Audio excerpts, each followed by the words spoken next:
Well, hello there, friends. Boy, we got a story today. Whew.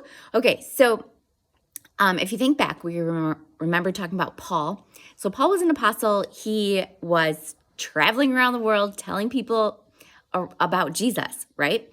Well, governments, people in charge, people in cities did not like what he was doing. So there was one time he was talking about Jesus to lots of people, and a riot started in the city. So if you know what a riot is, that's where people are there's crowds of people and there are a lot of angry people. There's violence and it's just a terrible, terrible thing. So Paul got in trouble by the government because they said, well, you started this riot. And of course, like Paul was talking about Jesus, he wasn't going out and starting a riot, but he was arrested. So he was now a prisoner. And he had to go on trial. But in order to go on trial, he had to cross a giant sea by boat to get to where they wanted to put him on trial. So he was going to Rome. All right, this was going to be a long journey, because back in the day, they didn't have motors. They didn't have like cruise ships and stuff. It was a sailboat. Okay, so all the prisoners that were with Paul, who, were going on trial too, they all loaded the boat. So it was a big ship. There were 276 prisoners. Nope, there were 276 people on board. So that includes all the sailors, all the soldiers, that includes the captain, the crew, all of that. Well, there was one guy in charge of the prisoners, and his name was Julius. He was a centurion. So everyone got on board and they started their journey. Well, it was probably like fall, like autumn time. And they had some time to make this long journey before winter started. But they had to get moving. Well, lo and behold, it was not happening the way they wanted. So what was happening is the weather was so bad that it was a very, very slow going. And they were not making the progress they needed to make before it would become winter and they would not be able to sail anymore. It would be too dangerous for them to do that. So Paul stood up and he addressed everybody who could hear him. And he said to the sailors and to the captains and all that, he said, we need to find a place to stop this journey and wait until winter passes before we can get all the way to Rome where we're trying to go. It's too dangerous to keep going. Well, they totally ignored what Paul said and they just kept going.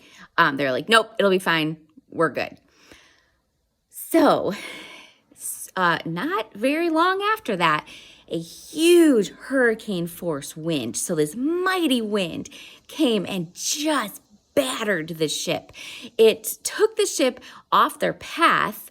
So the sailors were navigating. They knew where they were going because they would follow the stars and the moon, like they knew the patterns where they needed to go. Well, this horrible storm took them way off path, so into the open sea.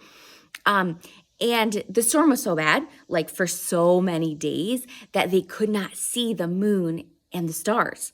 So they were lost. They had no idea where they were. Well, as time went by, they were able to, let me look and see where, okay, yeah, so they were sailing, and it was like 14 days of this horrible, horrible weather, this terrible storm, and they were lost. 14 days went by, and the sailors everyone on board had gotten so depressed. They were so scared that this was it. They were going to die out here in this open sea all alone. So they stopped eating and they were getting weak and discouraged and they had given up hope. But Paul stood up and he said, men, keep your hope. Have courage because God told me last night. So God spoke to Paul. God told me, Paul said, that he is going to deliver us through this storm. Not a single hair on your head is going to be damaged. So trust in the Lord. It doesn't look like we're going to make it. It looks hopeless, but God said he was going to get us through this. So I love this. Paul took a piece of bread and he said, Jesus, God, thank you so much for this food. And he broke the bread and he started to eat it. And then all the people on board, they were encouraged and they said, okay, we're going to eat some food too. We're going to get our strength back and we're going to keep going. Even though this looks hopeless, Paul said that his God had told him that he's going to make it. So they were reassured and they kept going. Now, when it was like the middle of the night-ish, they could sense that they were kind of getting towards land, where they could be able to, take some rest.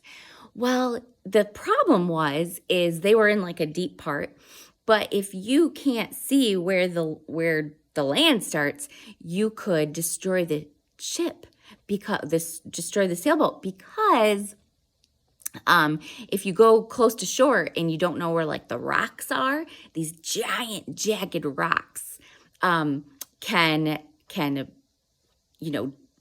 put big old tears and holes in your ship, and then you'll sink.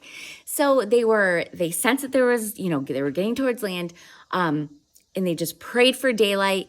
They slowed down, but then they got stuck in a sandbar. If you've ever been like into a lake or like, a big body of water, a sandbar is when you're still in the deep water, but all of a sudden the sand like slopes way up high and it like levels off. So you could literally get out of your, whatever you're on, your boat, and you could walk along like in the huge open sea, but like, at your ankles because it's so shallow. This isn't good when you're in a boat and you don't know what's coming because they're going really, really fast and then they get stuck. And the wind and the waves and everything battered the ship so badly that there was parts of it that were just broken into pieces. So the sailors started throwing all their stuff overboard because if it was so heavy with all their cargo and all their supplies, it would sink faster. So they were like, okay, they had to throw all their stuff, all their clothes and food and supplies and tools and all the things that they needed for their trip. So they started throwing it overboard. And then there was a point where the sailors, was it the sailors or the soldiers? I think it was it was the sailors. So the guys who knew how to like drive the sailboat, right? Drive the ship. They actually had a plan to save because they were close enough to shore. So they were stuck here, but they were close enough that if they got into a lifeboat, they could make it to land. So they were going to desert the whole boat and all the people. And if you're in a boat with no sailors and no one knows how to sail, that's not a good place to be. So Paul knew. He told the captain and everyone else, he said, the sailors are trying to desert us, and they're going to take the boats and leave. So what they did is they took the lifeboats up, whoever it was, took the lifeboats up so that the sailors couldn't do that, and they secured the lifeboats inside, and then they took ropes, and I don't know how they did this. I don't know how they did it. Maybe they had to swim underneath the boat, but they took all these thick ropes and they put them underneath the boat all the way to the other side so they could really secure it. Even though it was like broken to pieces, there still could be enough boat, like wood, that would keep it together enough until they could get safe. So without sinking, they were able to do all this. So they got secure.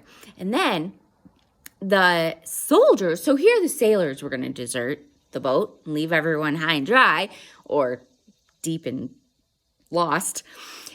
The soldiers now planned on killing the prisoners because they knew, well, the plan now is going to be once we're able, we're going to jump out of the boat and we're going to swim ashore. Everyone has to do that.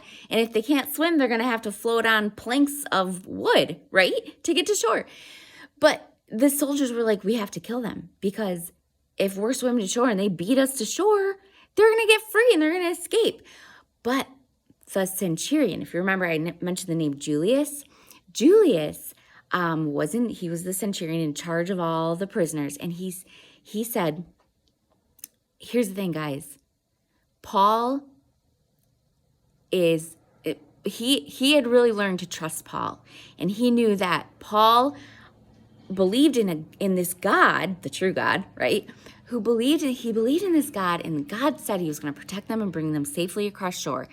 And he did not want Paul to be killed. So Julius saved everyone's life, all the prisoners' life, and he said, don't kill them. So he ordered the soldiers not to kill them. So they devised their plan. They said, okay, we're going to have anyone who's able to swim. They're going to jump overboard first. They're going to make their way and swim to shore. And if you don't know how to swim, we're going to find some planks of wood where you can float. And it's going to be maybe longer than it would take to swim, but you're going to have to float to shore. So that's what they did. The prisoners were spared their lives. They didn't get killed. Everyone was able to get to shore safely. Okay, coming next is all the stuff with Paul and getting on trial. But stop here and think about it. It looked like all hope was lost. This horrible storm was happening, and they were out in the open sea. They couldn't even see the sun and the moon and the stars. This storm had just taken away everything. Their boat was ruined. They thought they were going to drown. But Paul had been told by God that they were going to be safe. This, my friends, is something we can remember as we go out through our lives, as we grow up and tough times happen. Sometimes things happen that just look like, what am I going to do? I'm all alone, or I'm failing at things I'm trying to do. Homework is so hard. My friends are being mean to me. Everything just seems like it's falling apart, right? And we just feel like nothing is good. How are we going to make it through? God has promised us. He has a plan. He is going to get us through. And no matter what difficulties we have to face, we know that in the end, we're going to be safe. Ultimately, we're going to be safe in heaven. So it doesn't matter how hard things get, because we know we're going to be with Jesus in heaven. And that is the story of Paul sailing to Rome. I'm so excited for our next story, guys. All right, talk to you later. Bye.